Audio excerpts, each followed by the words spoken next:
Non-self. Scope. As explained earlier, the factor of non-self, anatta, has a broader application than the factors of impermanence and dukkha. One sees the difference clearly in the Buddha's presentation. 1. Sabbe sankhara anicca. All conditioned phenomena are impermanent. 2. Sabbe sankhara dukkha. All conditioned phenomena are subject to pressure. 3. Sabbe Dhamma anatta. All things are non-self. This teaching indicates that conditioned phenomena and all conditioned phenomena are impermanent and dukkha, but something exists apart from such phenomena, which is neither impermanent nor subject to stress. All things without exception, however, are anatta. They are non-self. Nothing exists which is a self or possesses a self. The definition of Dhamma encompasses all things. As Dhamma includes all things, it can be subdivided indefinitely. One can, however, classify things into groups and categories. The division pertinent to this discussion is into conditioned things, Buddhadhamma, and the unconditioned Buddhadhamma. Buddhadhamma refers to things created by conditioning factors, paccaya. These things can be simply called sankhara and include all materiality and mentality, constituting the five aggregates. Asankhata-dhamma, the unconditioned, is neither created nor supported by conditioning factors. It is also called visankhara, the state transcending the five aggregates, that is nibbana. One can describe this law of nature in more detail as follows. All conditioned things, the five aggregates, are impermanent. 2. All conditioned things, the five aggregates, are dukkha. 3. All things, both conditioned things and the unconditioned, are non-self. Basic definition. Anatta can be translated as not self, selfless, or non-self. The statement all things are anatta means that all things exist or proceed according to their own nature.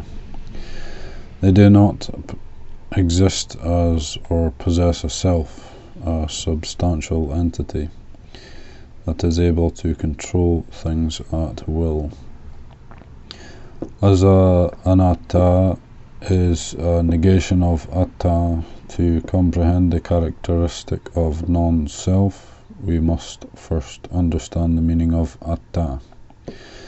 Atta, Sanskrit Ataman, refers to an eternal self or substance, which is the purported essence or core of any particular thing, residing permanently in an object.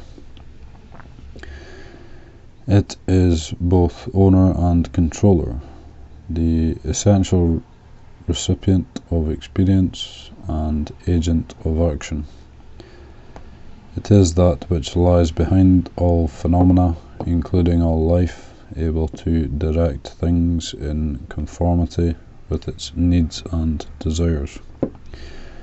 Some religions elaborate by claiming that a superior self or spirit lies behind all worldly phenomena,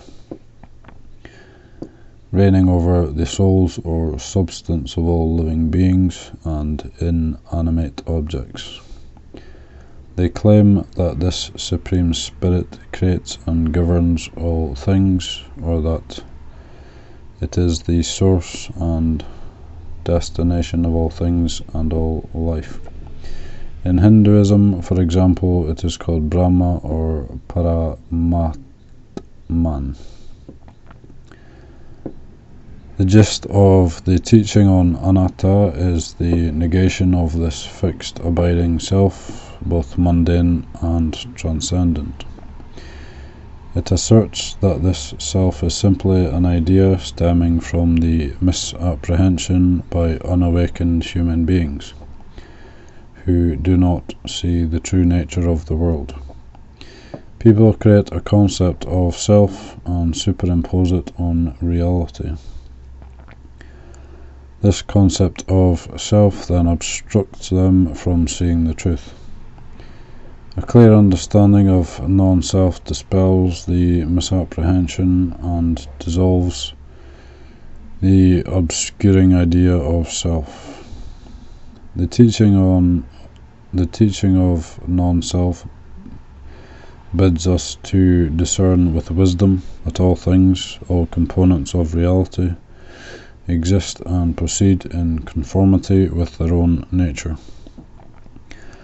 No hidden abiding self exists as owner or director. Things are not subservient to an internal or external control. A basic definition of selflessness, both in regard to conditioned phenomena and the unconditioned, is that all things exist in compliance with their nature and are not subordinate to an external authority. If a substantial controlling self were to reside in things, phenomena would not be able to exist and proceed as they do according to their own nature. The very nature of phenomena reveals this characteristic of non-self. To elaborate on this definition, one must examine the distinction between conditioned phenomena and the unconditioned. The unconditioned, or nibbana, on the one hand, is an absolute truth, Dhammadhatu, existing independent of conditioning factors. It is neither a being nor a consciousness, nor a self, ni satta ni jiva. It cannot be possessed or controlled, nor does it act in any sort of creative role. Compounded phenomena, on the other hand, are dependent on and conform to those factors which act as catalyst or creative agents.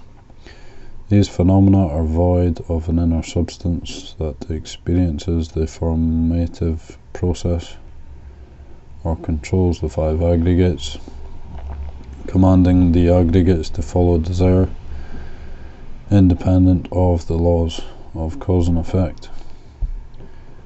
The basic definition in the scriptures for anatta is avasavadana tena, alternatively avasa vatanato or avasa savatito. Something is described as non-self in the sense that it is not subject to control. No one is able to demand or order that things proceed according to his or her desires. Things are not subject to our desires.